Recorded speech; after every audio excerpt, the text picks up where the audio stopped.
every time I watch a someone do sort of like a critical review of something, and I get the feeling like they're holding back, it immediately it takes me out of it with that. Mm. Um, Maybe that's just like a personal thing, and maybe not everybody notices that. But that was one of the things that, and I don't know if you even want to mention the name of the video. I don't really care one way or the other. But like, Yeah, I like his content. Hello, future me. mm, Future me is um, the YouTuber. I that was one He of those. is knowledgeable. He knows what he's talking about. That's 100% sure. More than I do. But Oh, like, he actually is pursuing. He may have already written a ton of stuff. I don't. I'm not 100% confident on that, yeah. but I think he has. But yeah, the definitely things that I was agreeing with this video on, but a lot of things I was disagreeing with him on. Like, I think he was a bit too soft. Well, it's weird because it's not just a television show. You can't. It's when you have something that's based on like a really beloved IP that they spent nearly like $1 billion getting up and running, um, to just be like, well, it's kind of meh, just like a lot of other television shows. But it's like no, because it's not the same. It's not Yeah. the same. The fake fanfare around it. Like you're aware of all of this stuff, you know. And then I mean like I don't know. He doesn't have to like Gary or any of those other guys. But at the same time, it's one of those things that's like, dude, he just that's like their style. You know what I mean? Yeah. The whole like it came off to as being like I'm like better than them, like I'm more highbrow, and I'm like, okay, I mean, is that the truth? Like I Yeah. don't. I mean, I don't. Yeah. I wouldn't be able to tell you with actually out having a conversation with him. And to be honest, man, I wasn't gonna watch 4 hours of that. It just No, I don't. I it don't. wasn't it wasn't really something I was invested in. Not to mention that season 1 of Rings of Power was 2 years ago, over a year Yeah. ago. I mean, it's Well, where over are a we year at ago, not now? quite two A year and years a yet. half. Yeah. It feels like 2 years ago. Year and a half is about right. Um, and so it's like, dude, I don't have, I haven't watched that since we went through that stuff. Like it's just not fresh on my brain. It's kind of like when people keep rehashing the Last Jedi debates. You know, like that's been Yeah. happening again recently. Just been like, People running through dude, recycled content because yeah, there's nothing good coming out. I That's how guess you know so. there's nothing good coming out. You know, people still have to defend that throne room scene, like all of that stuff. It's like, all right, can we move on to something else? Like, you know, Whatever else, it's lover. it's yeah, it's the two things that keep coming back up, and I feel like just will never die are the Last Jedi and The Last of Us Part Two, Oh yeah. and it's the same argument, and it's like, you know, did you look into it a little bit beforehand? Like, and what's crazy to me, man, is like, okay, say someone like likes that game. Like, take Technically Mexican for instance. You know, he still, at least he says that he does. He still likes The Last Jedi, but he is also willing to admit that there pretty much every argument anyone's making about why that movie's bad is fair. You know what I mean? Yeah. But he's like a rare exception to that. It's always really funny because you know The Last of Us Part Two, there are just like people who consider themselves, you know, they're like writing for these like game companies or they're doing other stuff like that. People I've followed for a long time, that I typically disagree with on a lot. But like the whole Last of Us argument got brought up again recently, and people are like defending it as if everything makes sense in that game, and it doesn't. You know. Oh yeah, absolutely. There's so much stuff that's just like dumb luck or you know, it's like convenience. One of the things that was popping to mind is there's a scene where like Ellie is tied up and she's in like this enemy base and she's at this point she's killed like a ton of people and they just have her like sitting there like tied up and something they don't like kill her. You know what I mean? People are gonna know what I'm talking about. It's relatively early on in the game, Right. probably first couple of hours or so, maybe a little longer than that. But it just all of this stuff that like happens over and over again, where it's like, well, it's really convenient that they just decided that they needed to keep her alive for whatever reason. It's like, why her, compared to a lot of other people? It never really made sense to me. Among other things, like Abby actually finding Joel, Joel just conveniently going along with all these people that he's never met before. It's just a lot of stuff that, at minimum, it would be nice for someone who, disagrees with like me on that, just be like, yeah, well, it is a little bit convenient. You know what I mean? Because it is. Oh yeah. At minimum, Like, it's like, yeah, it's a little Shogun tonight. convenient. To where something happened. Probably my main critique where it made me turn my head sideways. Not again, it doesn't ruin the show, but I was like, that's just convenient. That was just there was something, not in the last 2 episodes, but in a previous episode that we didn't get to talk about. Okay, yeah, you'll have happened. to mention it because I can't. I may end up agreeing with you. I just don't remember. Okay, I can mention it now if you want. Yeah, go ahead. Spoilers for Shogun. Yeah, spoilers. So if you don't want to hear any spoilers, just turn away now. But so with Shogun, you remember when I'm gonna butcher her name, but Mariko. Yeah, I'm getting my IMDb pulled up right now, or trying to find her name. I love how it's like she's one of the main characters, and she's not in the first. Okay, there it is. Mariko. Her husband. How he, what is it, episode 2 or 3? He like sacrifices himself. Yeah, like he stays behind or whatever, and then he gets left on the ships. Yeah. Yeah, and then he happens to come back in the next episode. Yeah, because he they explained it like he ran into some Ronins. Is that correct? And then lucky for him. Yeah, and I was just like, oh. It's a little convenient for sure. I don't like that's not and a it seems super like stretch. But yeah, no, I feel it's not a that. super stretch, but it was clearly done to force tension in there with Mariko and the barbarian. They should have just left how he got away a mystery. I think would have worked better. What up, Jenna? Yeah. So like the whole, cause I think you're right. I think it's weird that you have to write in.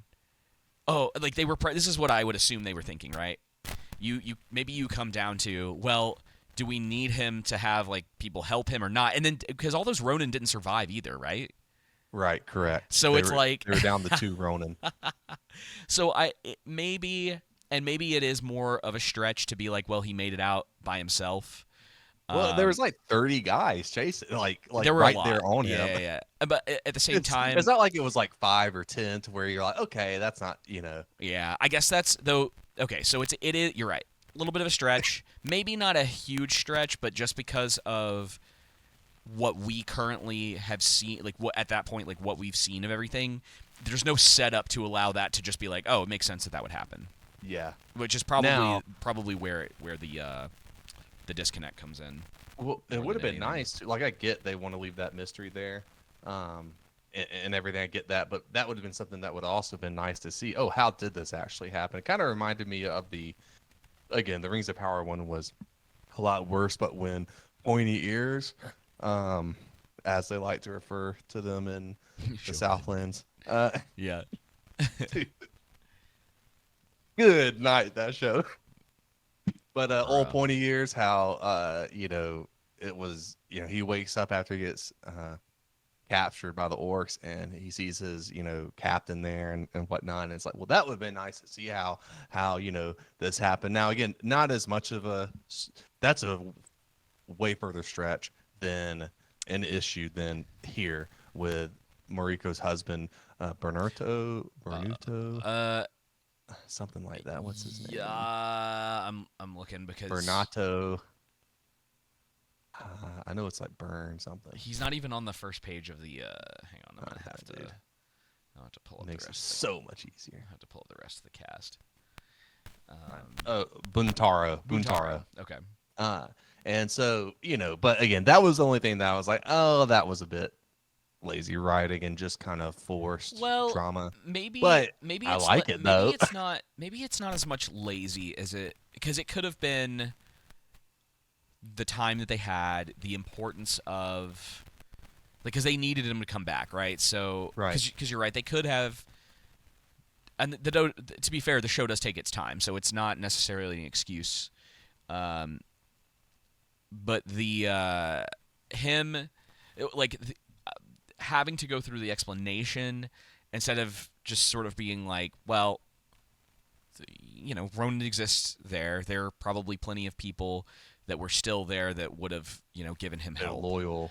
Yeah, and so it's Toranaga. like, yeah, I'll just say that like I think on like the level of convenience, it's probably like a 2 or a 3 rather than like the typical 7, 8s, 9s, and 10s that we deal with.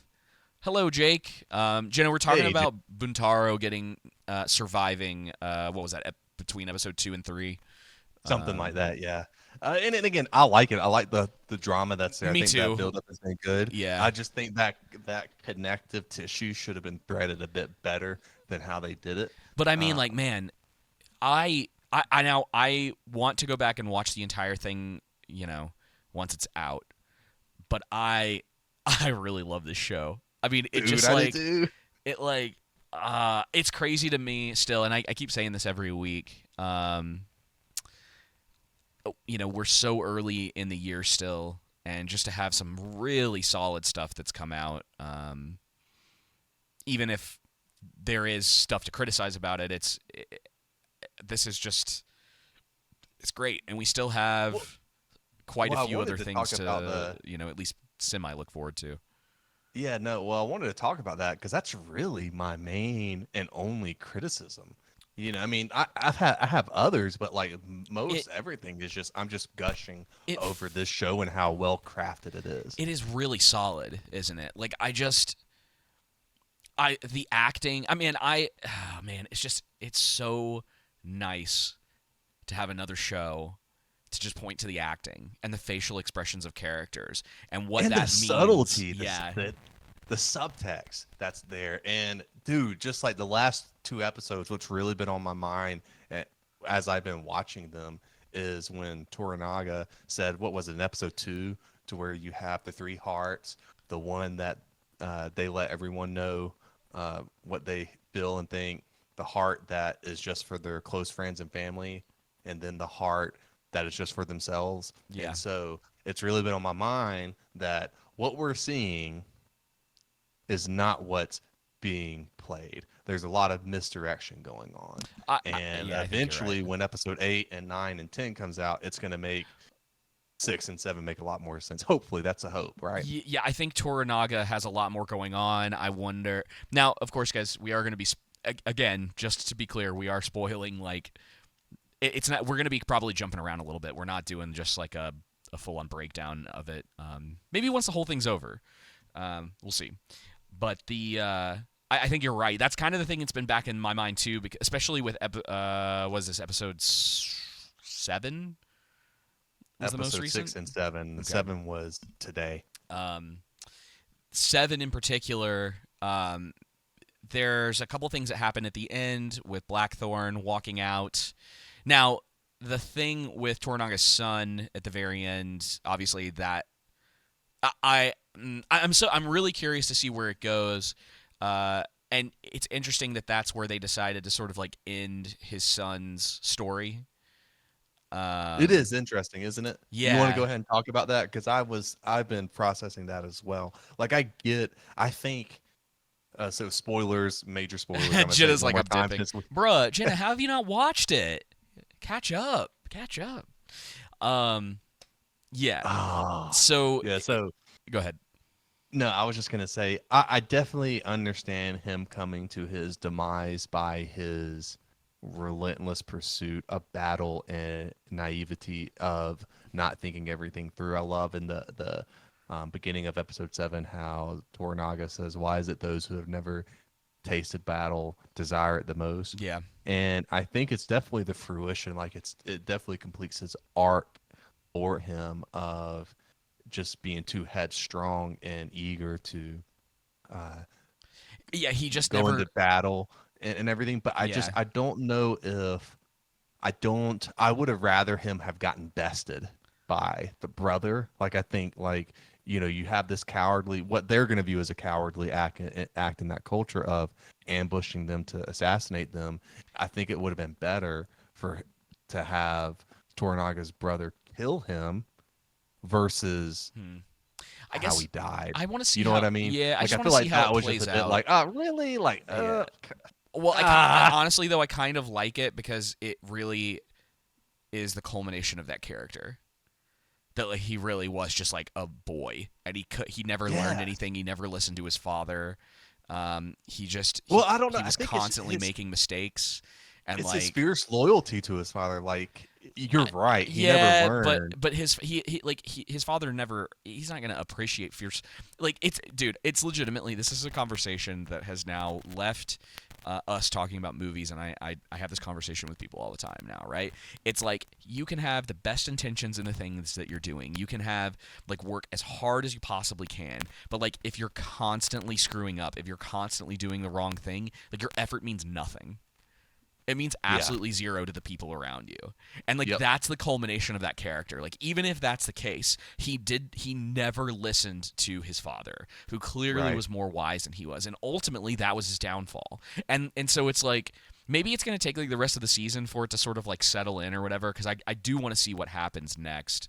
But that's sort of like I think as of right now where I've landed with that, because I at first it was one of those things I was like, oh whoa, and then I thought about it and I was like, yeah, that's probably the way, because it's so like he doesn't get like if we're talking from that culture perspective, like no seppuku, no like glorious death in battle, no victories, like everything that he's done has been a cowardly interpretation of like what that culture sees.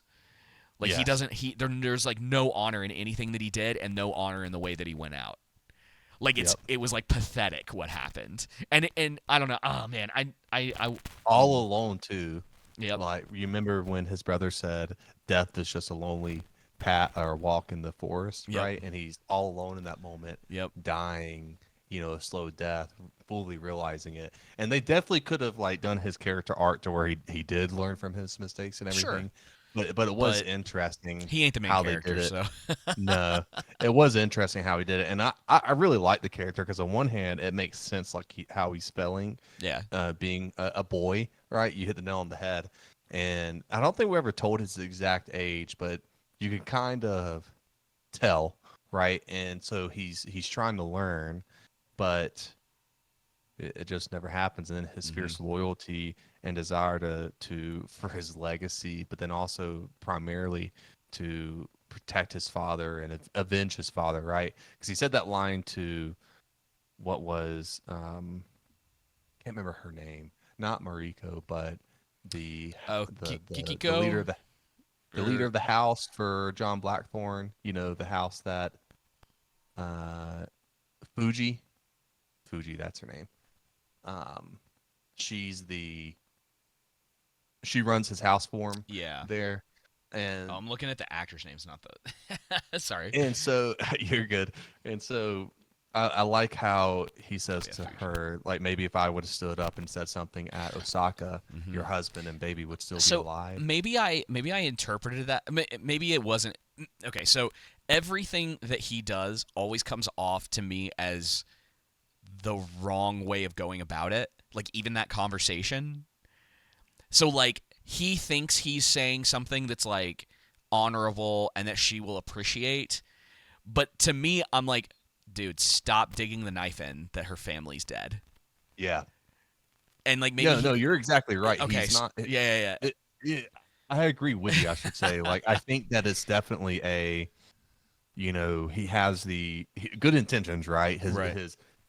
But it's going about completely in the wrong way. And maybe that's the case with him all along. But again, that comes back. It's cool because he is like, wow, it's for Luis. Dude, we're having a conversation about a character that was in, a decent bit of the season. But I mean, like his screen time probably culminates like a couple hours. Right. Fully. And we're just like sitting here talking about, when was the last time we did this on the show? I know, dude. It's crazy. I want to get I told my buddy Nick, he watched, so he's read the books. He's watched the the original miniseries from the 80s. Yeah. But I told him, I was like, I can't have you on until the last episode because I don't want you to spoil anything. Oh yeah. But I've been having some good conversations with him about it. But yeah, dude, it's like, when's the last time we've had a conversation about a tertiary character like this? Yeah, just you know? someone who their story's like done at this point. I mean, you could say it was Viserys, but like that's probably a little bit different I on like wouldn't the level. say. Maybe it Yeah, I was. wouldn't say he was a tertiary character like that. You know. No. Oh, Viserys. But that But probably I was the really, last. That might have been one of the last times we were, and that was like a year and a half ago. yeah. That's probably not true. There's probably been some other characters. I mean, Godzilla -1 and all that, but yeah, it's been a while with like a TV show maybe in particular. But let's pour one out for Nagakato. Yeah, I mean, that was rough. That was rough, man. I Not a felt great like way my to go. heart sank. I was like, no, Because like there's so much that you could just sort of read into it as well. Because it's not it wasn't a quick death. So like he slips, he hits his head on that thing. He's not dead yet, and so you gotta wonder if he's just like, oh, well, this is how I go out, Yeah, and then even if he, honestly, man, like with as hard as he hit his head, even I don't even know if he would necessarily be thinking that clearly, Right. Because when you hit your head that hard, It does scramble I mean, you pretty bad. yeah, that's I've never fair. hit my head that hard. I've hit my Hi, Zax. head not as hard, and I was scrambled. I've been on Chicken Street. It ain't fun. Yeah, for sure. Um, and so Maybe it's more but for yeah, the and then audience. how his brother says at the end, "Where's the beauty in this?" Like after that, Yeah. and it just reminiscence from what his conversation he was having with his nephew about there's no beauty in death, and you kind of see that parallel between Lord Toranaga and then Lord Toranaga's brother. Yeah. In that, like, neither one of them care for battle that much. Yeah, and you like Toranaga. It's but this show has like such an odd. I say odd. It's got this like I would almost say like wicked sense of humor.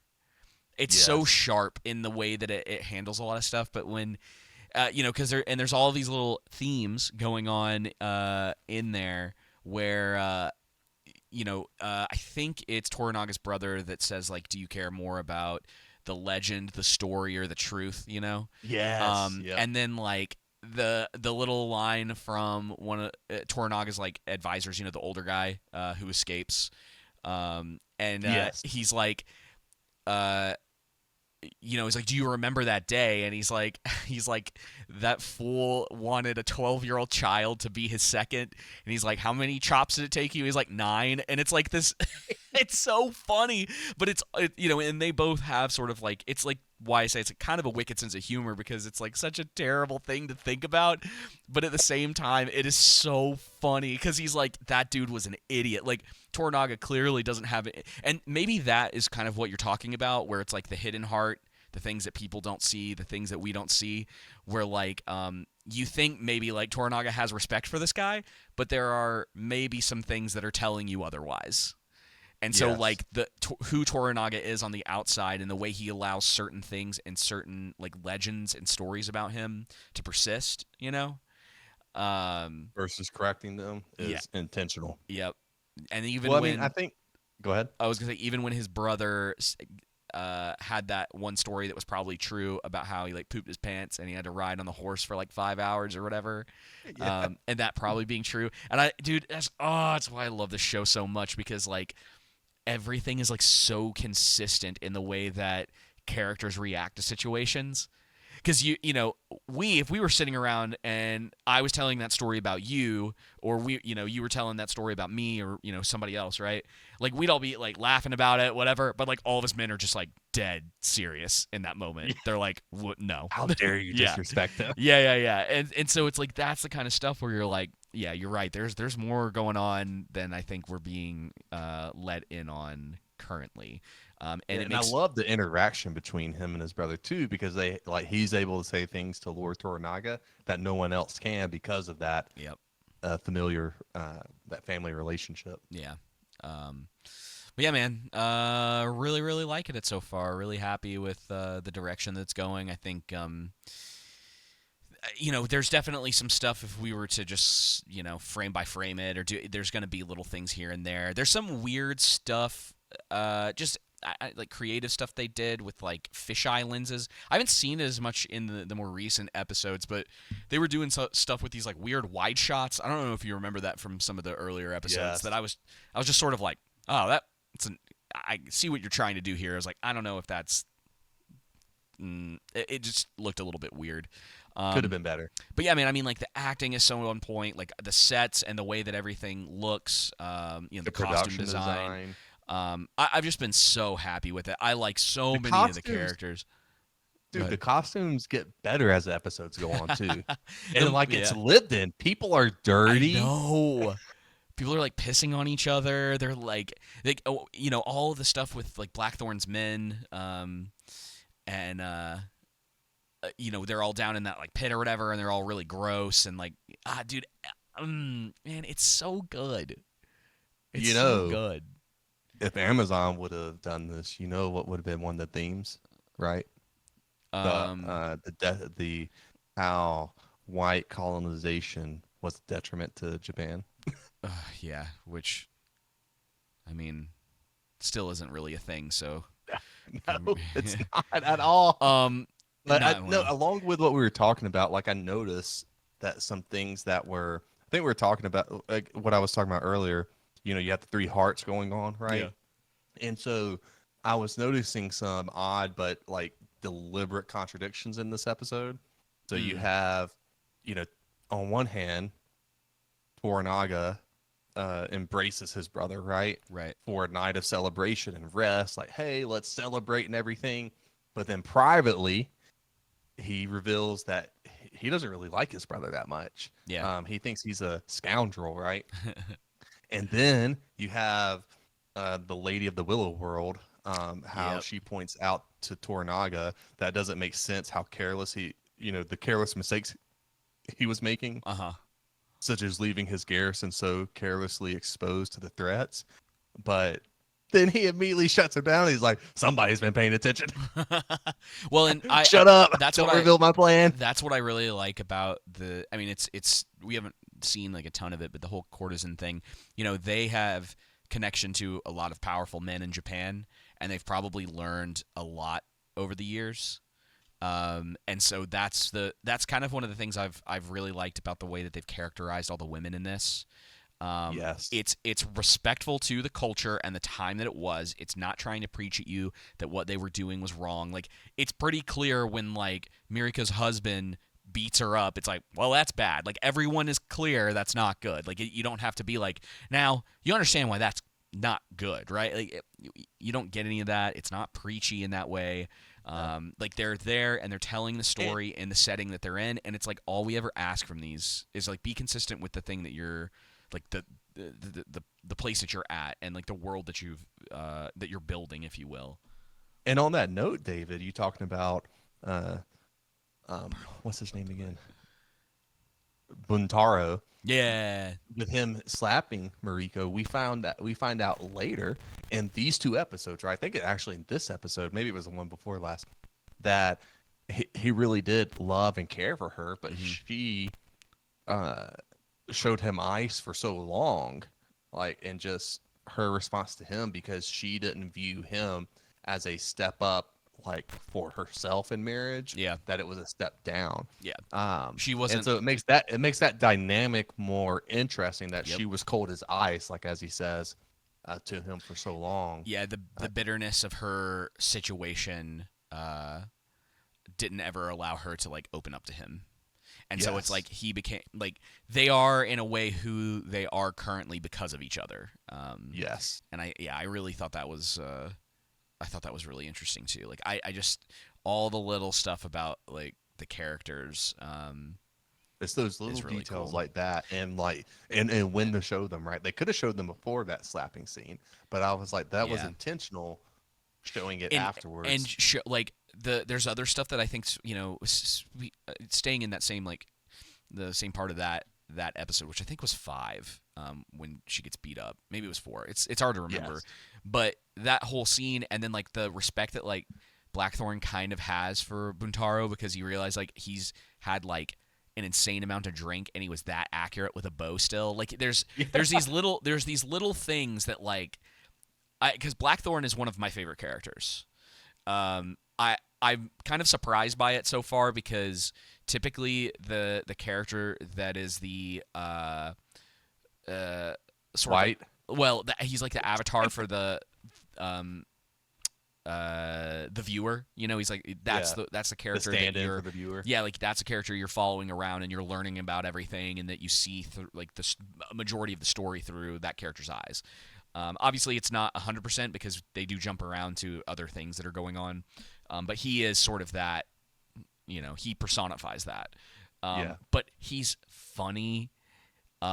He's got like Oh, he's hilarious. he's got like And a I'm glad they got what's his name? Yeah, I know it. Yabushiki, Yabushiki, Yabushiki. Their dynamic. I'm glad in this last episode they got back together because I really enjoy Blackthorn and Yabushiki when they interact. Dude, he's one. I think Yeah, their he's chemistry is really good. yes. He needs to stick around because he's great. He's like, you know, he's a little bit of a weasel. You know, he's trying to kind of play both he's sides. stuck in a bad situation Yeah, now. yeah, and like he just. But I love him, and I yeah, you're right. I think I that like he's him and endearing. Blackthorn together. I really hope that we get quite a bit more with him. Yeah, he needs to stay around for a while because he's such a fun character. And you know he's like It was like I keep trying to avoid death. Yep. But every time I do, it's waiting around the corner for me again.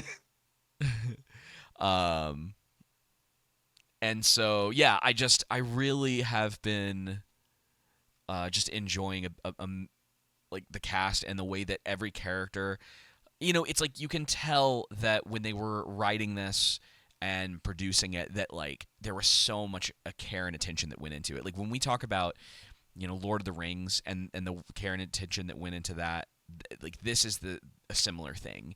Yeah, like it shows on screen when everything is kind of falling into place, when everyone who has been working on the show does everything right. I mean, it takes everybody in the cast and crew doing things correctly that ultimately makes it work. And there are like linchpins, if you will. So like obviously the writing, the directing and editing are pretty important.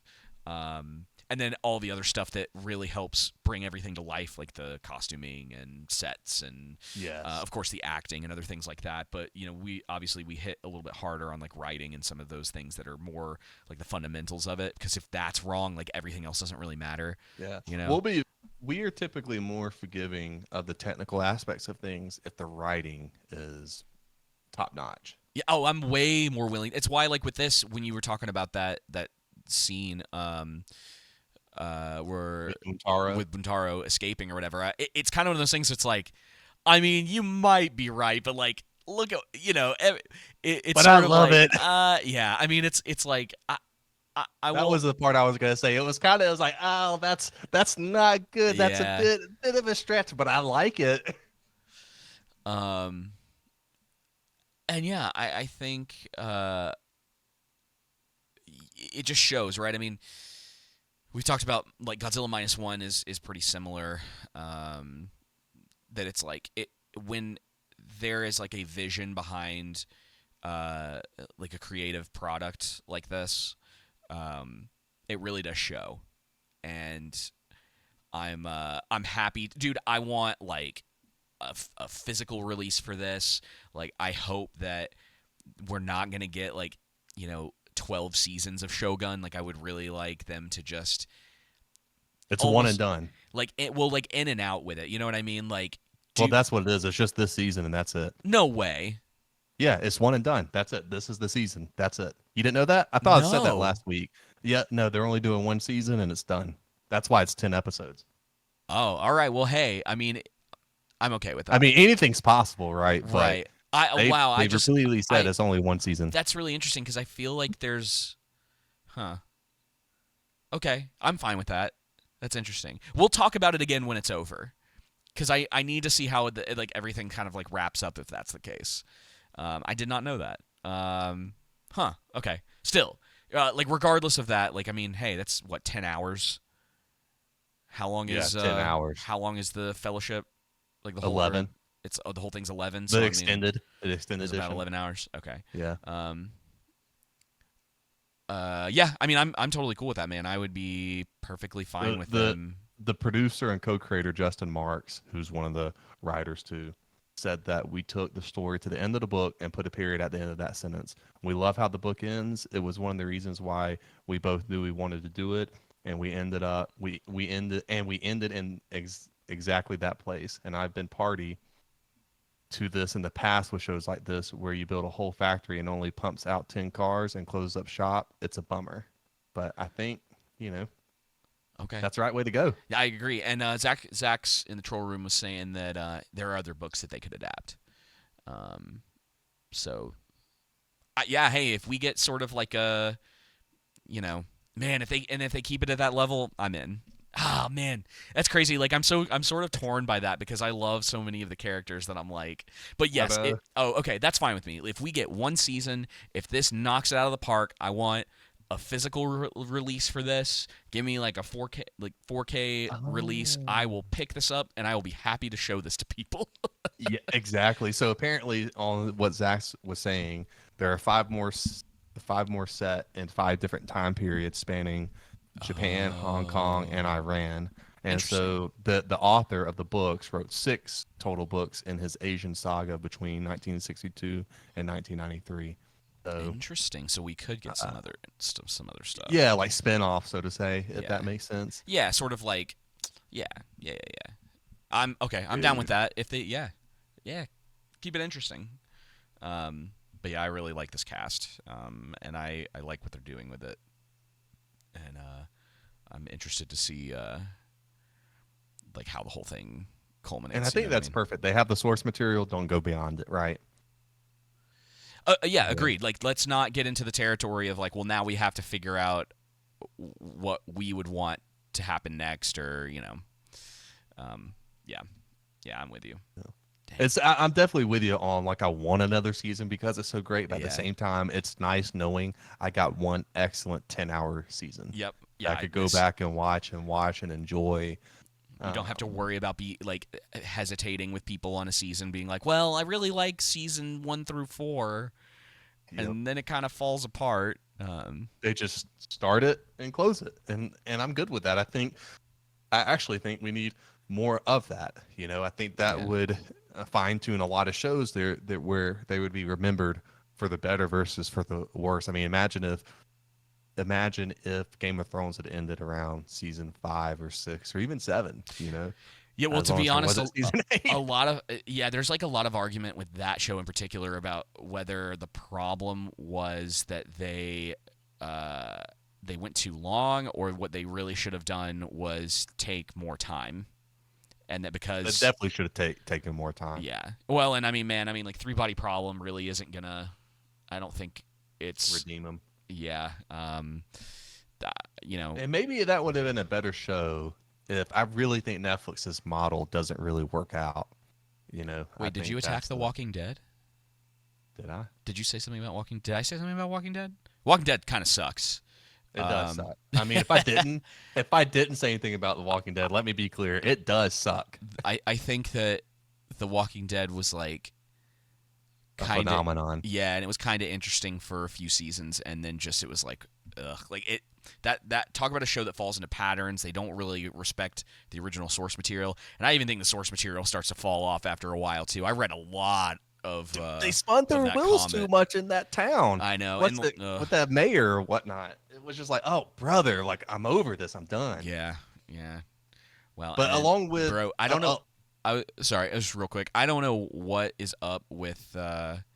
Oh shoot, Jenna knows the name of the guy that created Walking Dead and Invincible, because the same guy. His name's slipping my mind right now. Well, don't get me wrong. Like, I guess The Walking Dead is this massive franchise, so technically it's a success because like AMC will not stop spinning off shows from it. But it just like, man, his source material. The Walking Dead in Antarctica. Yeah.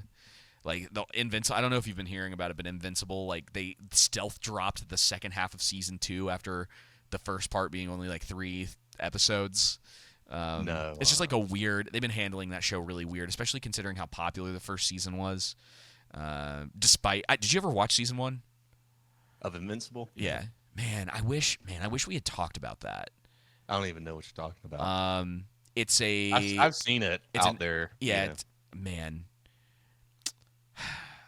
I can't even recommend it really. I am not a huge fan of the changes that they made. They basically Yeah, I know what you're talking about. Yeah, no, I don't they really care. turned one of Mark's girlfriends, when it was like love interest, into this like raging SJW. Like she like name drops Ta-Nehisi Coates, and like she is just insufferable. And they race swapped her too, and so it's just like this whole like, oh my gosh, yeah. Anyway, not a fan so much. Like what sucks too is that I think Invincible adapted properly would have done really really well. It's wild. It's like it goes places, and I like that it does that. But we're kind of at this point now with like superhero stuff where I think people are sort of sick of the nihilistic take on all of that, and Invincible isn't like fully that. At least I haven't finished it, so I can't say for certain, but not fully that. Like there is bits and pieces of it.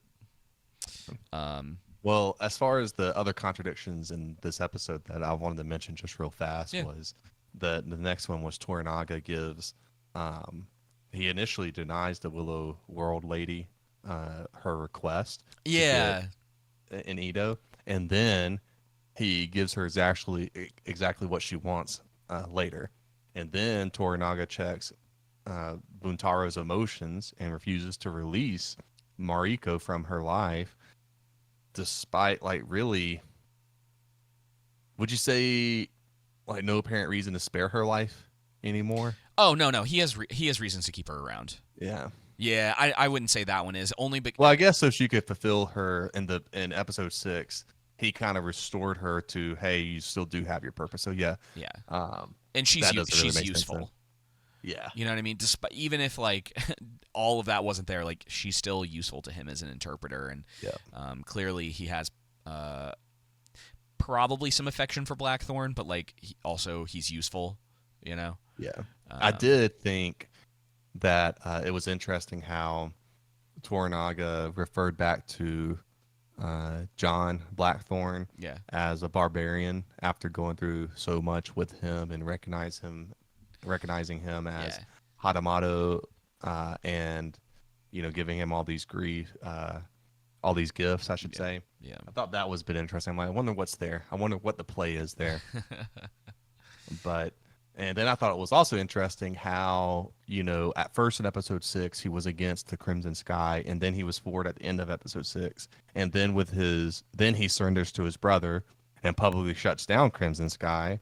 But then he allows Blackthorn to insult everyone and leave. That public, that was a little bit of an interesting thing where you're like, okay. Especially after Mariko told him in an earlier scene to be respectful. Like she warned him. Yeah. They've all kind of been like, hey man, like you need to be respectful or whatever. So it was Toranaga just lets it go. Well, and he lets it go, and then like, oh man, like I think there's clearly more going on there than meets the eye. Yeah, because it would not make a lot of sense to me if all of the kind of contradiction that you see in this most recent episode, based on what we know about how specific that society is with everything that they do, that it wasn't on purpose.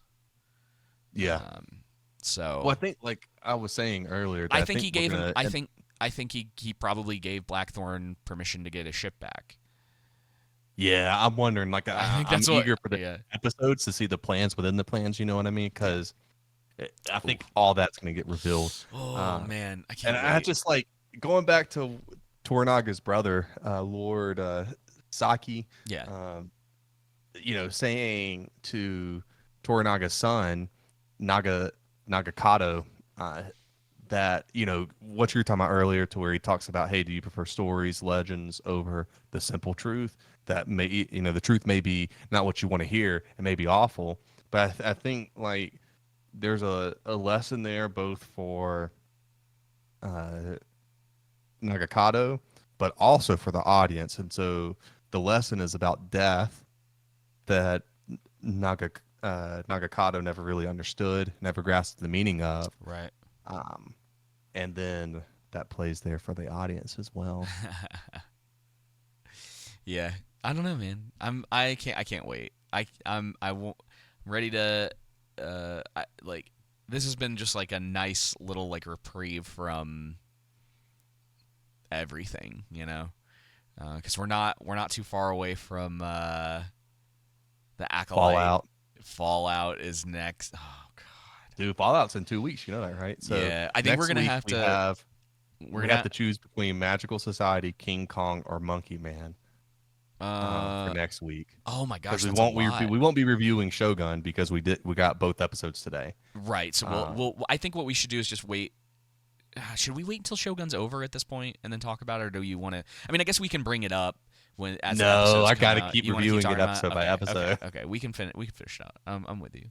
I mean, I don't know, man. Like So April 15th is going to be, I have as the main topic Shogun episode 8 and then Fallout episode 1, and then we have as a side topic Civil War.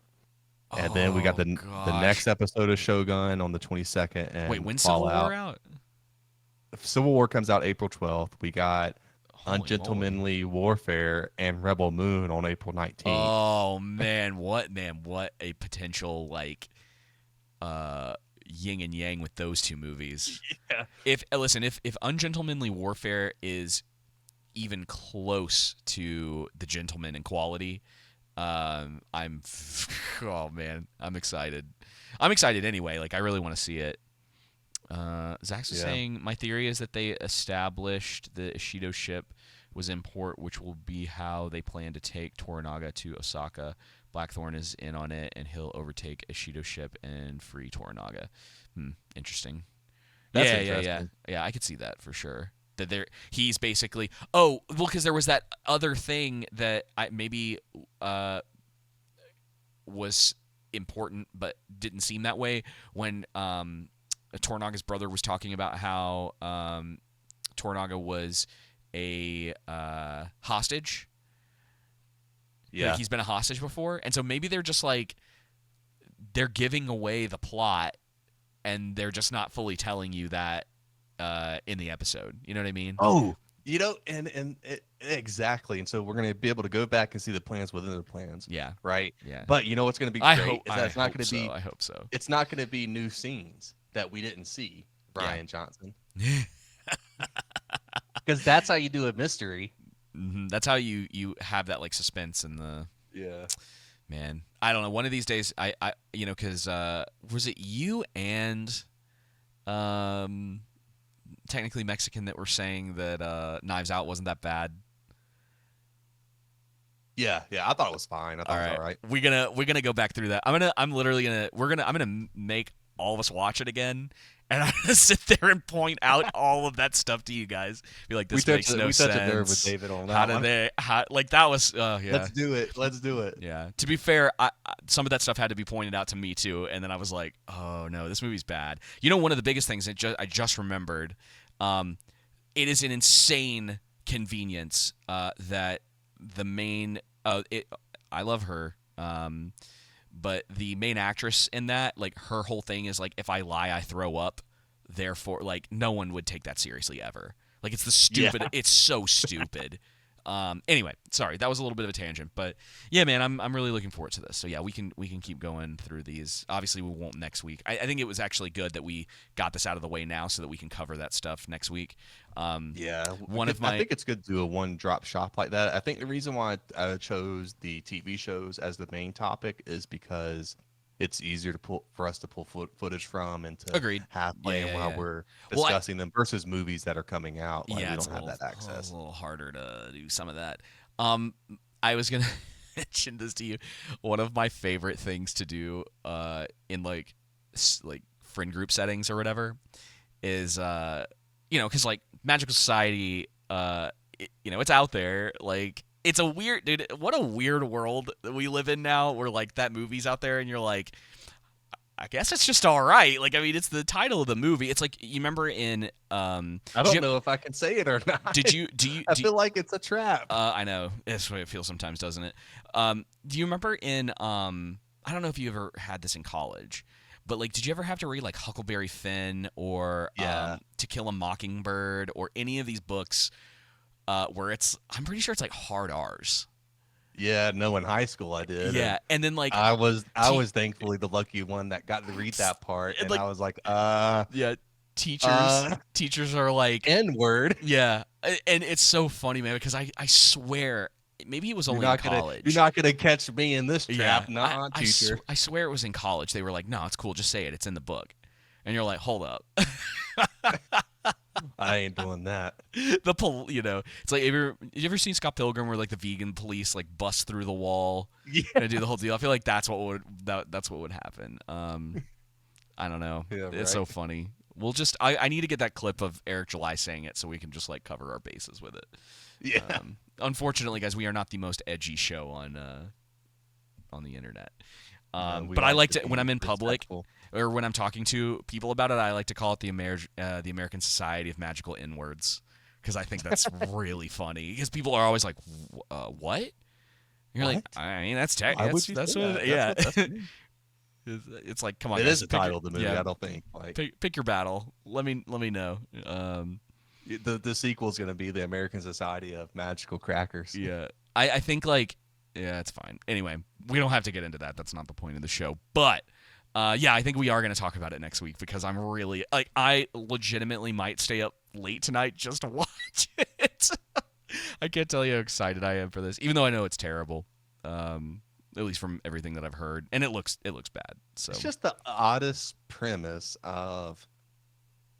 It's just so weird. Like, why would you make a movie like that? Why would you make a movie depicting black people like that? Like, oh, well, so it's one thing. Have you ever seen the? if it is what I think it's going to be, I should say. Have you ever seen the Key and Peele sketch, excuse me, sketch? Sketch? I don't know where that came from. The sketch that they did, that's the same thing, No, maybe I may have. where it's like, because the whole the whole idea of the magical Negro is that it's like this trope of the like it typically I think it's male. It's like a male character in a movie that has like I think legit magical abilities. It's almost like the fairy godmother of like a certain time period of movies. It's like a trope. It's a for trope. black Yeah. males. Yeah. And so that was like a thing all the time. And then they were like, so Key and Peele did a skit one time where it was like two of them and then they were fighting over a character. Oh my gosh. I wish I could bring it up, but I'm pretty sure we Ian Bill.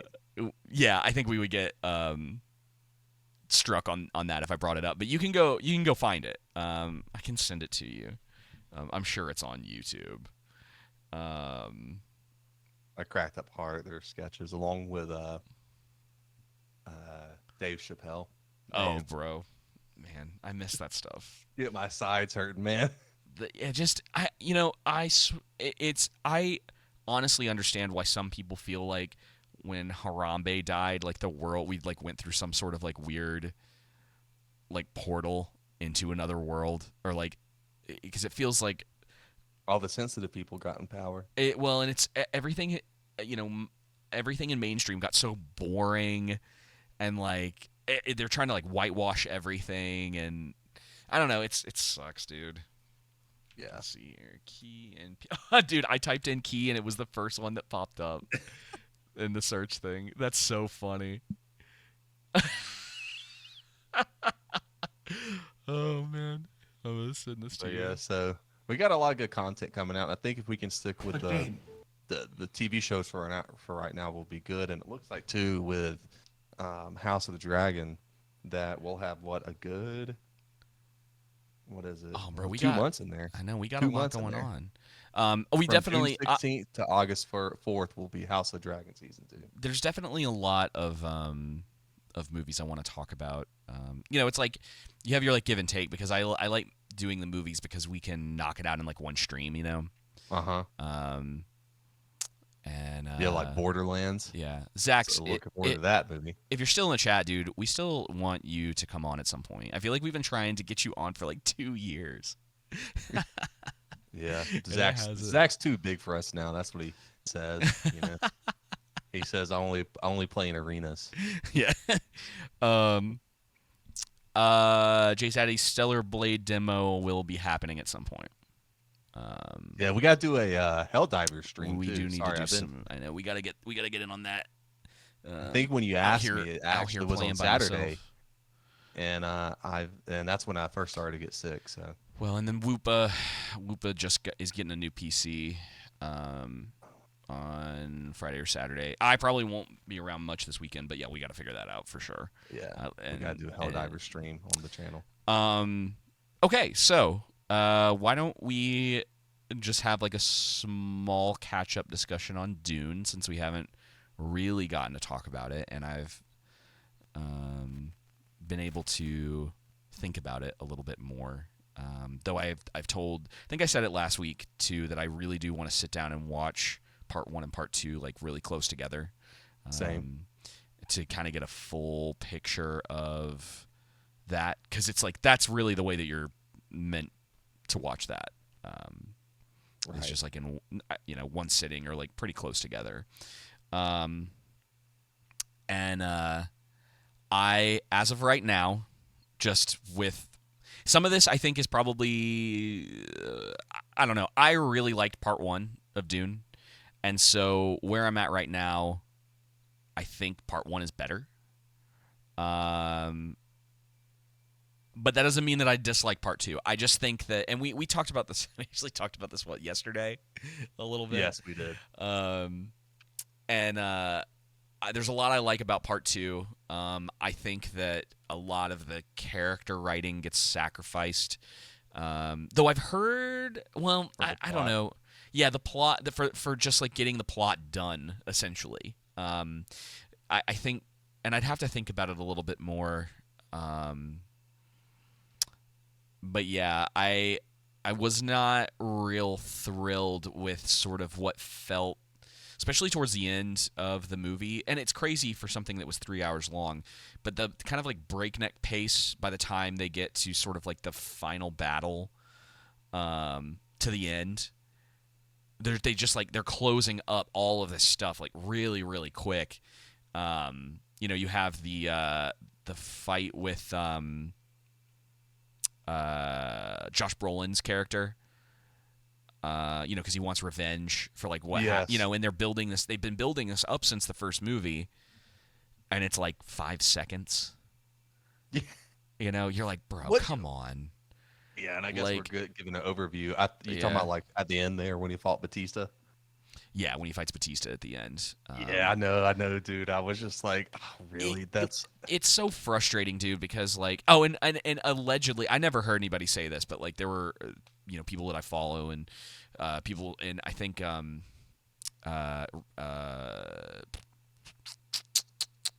Film Threat was saying this too, that people were calling this like, on the level of Helm's Deep. Yeah, And I'm just like, the that two whole towers. I was yeah. like, no I was way. like, what? Like, it's not. I mean, like, there's a lot of It's really, good. yeah, it's really cool. There's a lot of really cool imagery in that. You're always gonna get that with Denis Villeneuve. Like, that dude is excellent from like a visual perspective. He just needs good writers, and because I don't think he is a writer. I think he solely directs.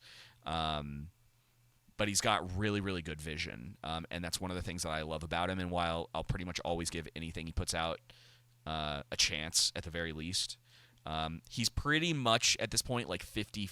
There's 2 movies he's put out that I have not seen yet that I need to watch. And I actually just watched Sicario last night, technically for the first time, because the first time I tried to watch it, for whatever reason, I didn't get through it. Dude, you watched Sicario too? Yeah. Last night. I watched it 2 weeks ago. I for the first time. some it got mentioned on something that I was that I was like passively watching, and I was like, you know what? I was like, I've been putting this off long enough, and so I just went downstairs and just put it on and watched it. Excellent movie. Oh my gosh, that movie is so good. I Yeah, it hate is. myself for waiting so long to have seen it. Same, man. I Um, remember I've seen it so many times on different streaming platforms. I'd be like, I'll watch it later. I'll watch it later. Finally, after watching Dune when we got back here, yeah. I was like, I'm watching it. Yep. So Such a great movie. it was written by Taylor Sheridan, who I believe also did. Uh, Yellowstone. is that he? I think he did Hell or High Water too. I thought he was the Yellowstone guy because I Yeah. think he got to start doing sort of these like gritty these like cowboy outlaw type movies. You know. Let me check Yeah. real quick. Because now I kind of want to go back because people have a lot of good things to say about Hell or High Water. I've never seen it, I haven't seen Hell or High Water yet either. and I probably will never watch Yellowstone. Yeah, I Uh, feel you on that. But let's no, see. Sicario was great, and I think like technically speaking, Dune Part Two is superb. I mean, there's not one single complaint as far as that's concerned. It's just on the writing side. One of my biggest complaints in line with that Batista scene is just the Harkonnen seem less of an Yeah, opposing force in this movie, and they seem just there for when the script needed them to be there, and they were really only tough when Austin Austin Butler's Butler, character who was great. was leading the charge and stuff like Hmm. that. And I don't know. I felt like the Batista's character arc in this was too sudden and too fast, and also seems a bit too unrealistic. Like I get they were trying to portray like he's under this immense amount of pressure, but I still think he would still be proficient more proficient than what they showed.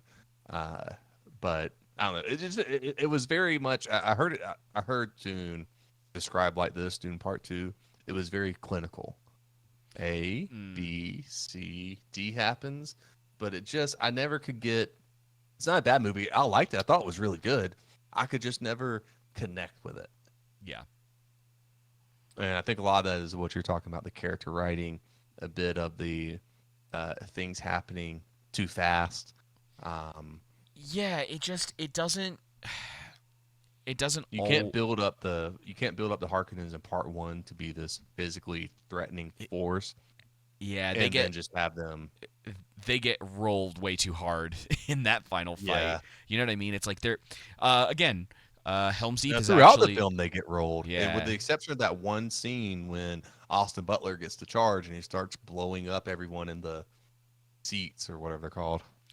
Um, well, it's like I was gonna say that Helm's Deep is like a great example of the sort of like ebb and flow that you need in a good like major battle scene.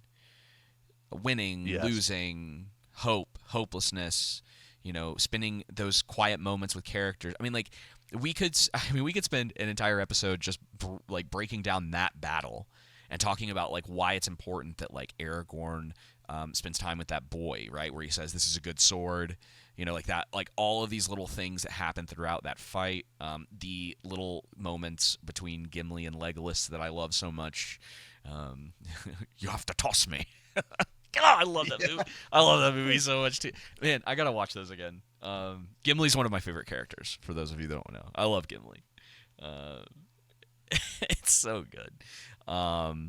And Mahler has actually pushed me more towards Team Boromir too. Um, I for the longest time, Boromir was always just kind of like that, like kind of whatever character for me. Really? Oh yeah, he was like, I have over time come to appreciate him much more than I did, especially like growing up, which is so funny. But there's lots of these things that's like, oh yeah, no, I get that, and I'm like, oh yeah, you're right about that, and you're like, oh crap, like he's way better than I thought, and oh crap, sorry, did that come through? Did you hear that? Did I hear what?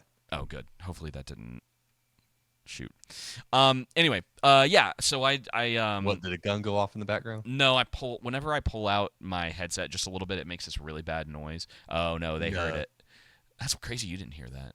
Sorry Yeah, no, guys. I didn't hear anything. I pulled out my headset. I'm gonna have to edit that in the in. This is what happens when you do things live. I know.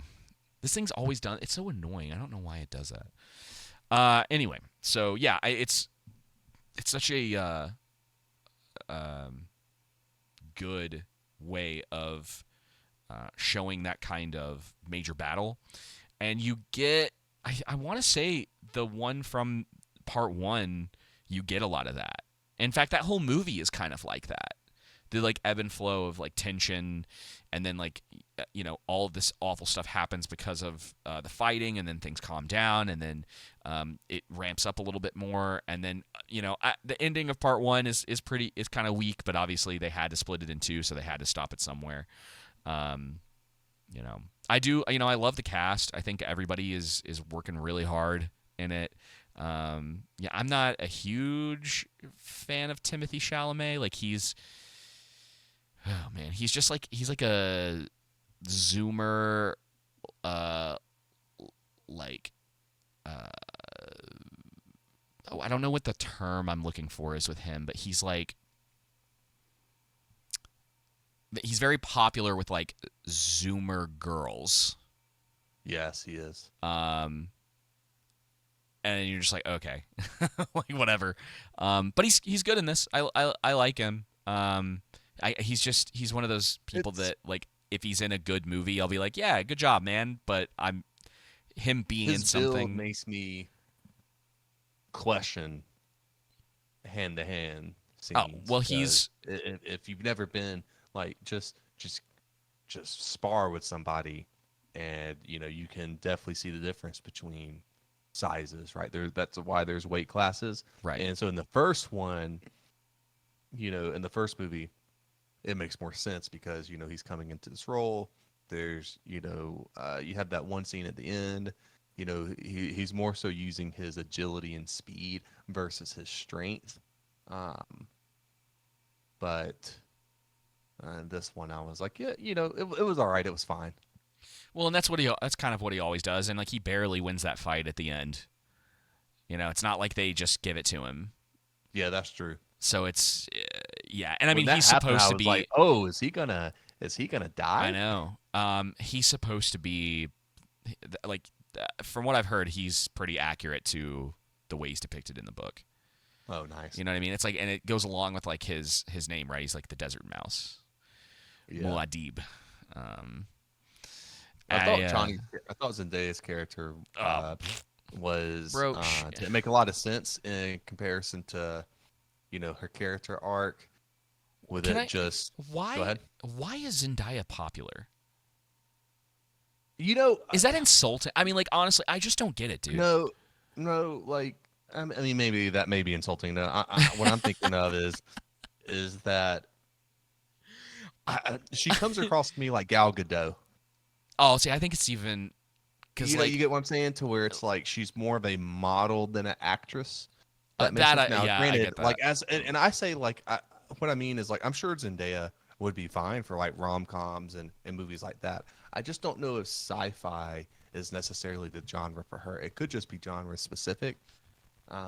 It could be. I don't. But to be honest, I don't understand her popularity at all. Like 0% understand it. Euphoria, because in Spider-Man, I mean, in the first one, it was she was barely in it. Written. Yeah, she's barely in it. It's not the first her. It's one. how the character is written. She's just playing it. Well, you could say that, but she kind of plays the same character in everything. She has the. Yeah. I mean, like she has no. I don't want to say no range. She has very little range as far from everything that I've seen her. And I have no intention of watching Euphoria, but I can't imagine that like. It's much different than every other character she's played. She's always got this like. Well, I've heard people say that in Euphoria, like she actually gets to express range, like Kayla, because I brought up the same thing to my keeper, and she was like, no, and in some shows she's watched her in, that she, does actually have a range, and I know like I've seen on the interwebs, People talk about Zendaya's range in that show Euphoria. I have no interest in watching that Okay, show. well then, It's like, not what something is for she me. doing in all these movies? Having literally, I mean, she just kind of has a small frown on her face in everything, and then in Man, like sometimes honestly, dude, she's I think like it's just sarcastic, and sometimes it's just flat. I think it's just the genre. Like again, I Maybe think it goes back to sci-fi right now may just not be the genre for her. she. Well, that the way, maybe I don't know. Maybe it's just that character versus the way that she's like the way they've written that character. But like she's boring. Like it's just like you know she doesn't do anything for me in that. Like she's pretty forgettable. Like I don't really feel like her and Timothy Chalamet have chemistry. Yeah, the chemistry Um, doesn't really come across, and then that their whole relationship.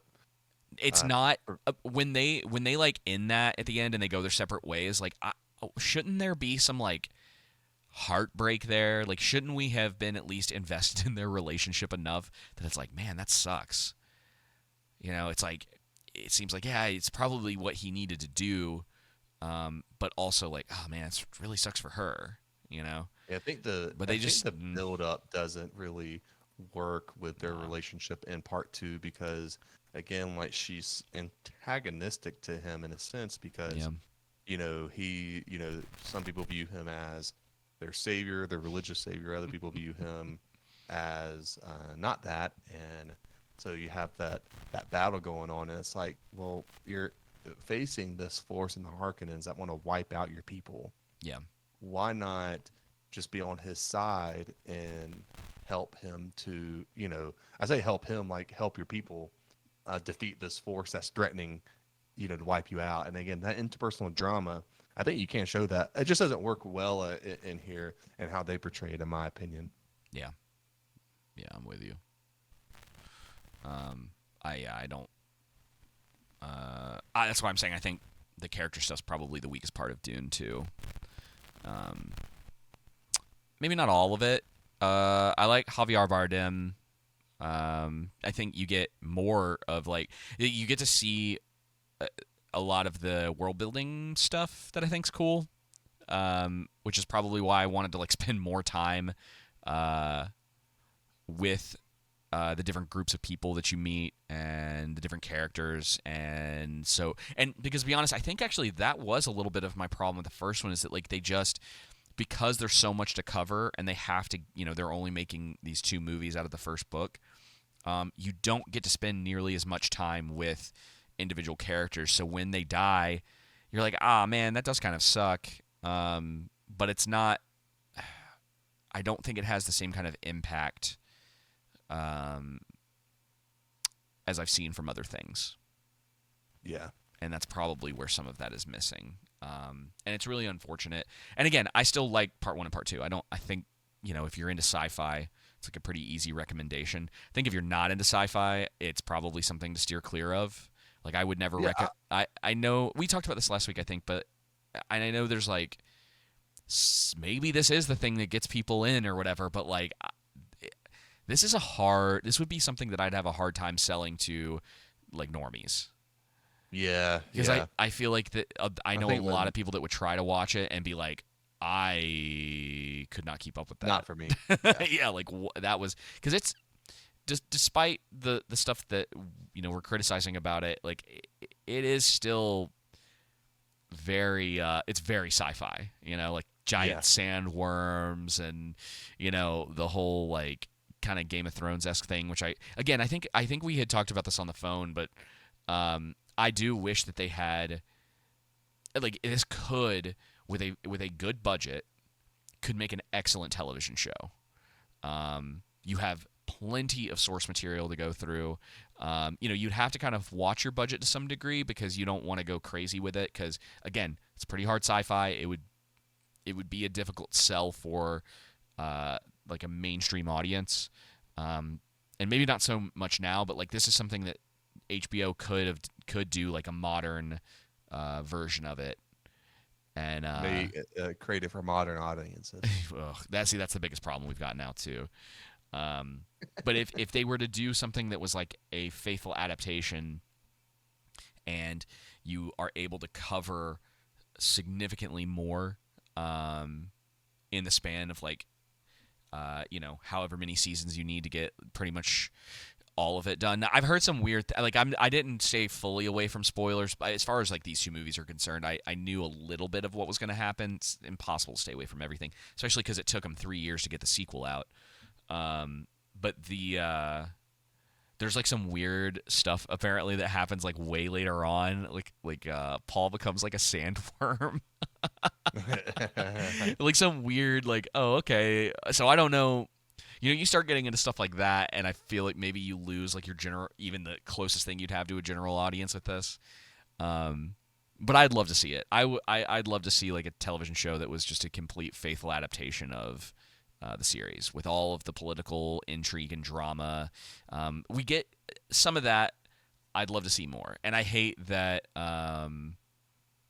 we didn't get more of Austin Butler in this because he was really good. Who knew? Yeah. Yep. He was the shining performance in the show. Yeah. He stood out the best. I think the Harkonnens are really, really interesting, and I wish we had gotten more of that. And I did like the twist at the end with Timothée Chalamet, Paul being a Harkonnen. I wasn't expecting that. Sure. Yeah. Again, it's just kind of like I thought that was a little funny when he was like, "I've been waiting to meet you, cousin," and I'm like, was that ever mentioned before? Like that like how did you? It was weird, right? Like it didn't feel like some of that stuff is what I'm saying too with the character stuff. It doesn't feel totally earned. Yeah. Where like I don't feel like we've been building up to this fully. Like it's like it was kind of obvious that was what was going to happen, but the build up didn't really seem to be there. Where it was like there's like that one time that like the Harkonnens attack, and it's when Paul and them have to flee to the south, right? And so like that was the big in like I guess inciting incident or whatever. But other than that, like there's not a whole lot of like back in like I don't want to say that, but like it doesn't feel like there was enough of that like rising tension that everything was culminating in the two of them fighting, you know? It feels like it's something that just kind of had to happen along with all of these other things. And I don't know. It's a weird thing. Maybe it's a way that like the movie's sort of like put together. And again, I would probably need to watch both of them again to see. But maybe Austin Butler's character needed to be introduced in the first one, and they just needed to go like slightly out of order. Because he's like, I don't know, man. I'm trying to feel how, because like that part with the Harkonnens. Oh, you know what could have been cool? I'm just gonna throw this out there. If like part 1 had ended, like if they had just maybe moved a couple things around, maybe it ends with so they like the Atreides basically get wiped out, and then you cut to the last like 20 minutes of the movie being Austin Butler's like Harkonnen stuff, and it ends with them being like rescinding you to be like the Duke of Arrakis.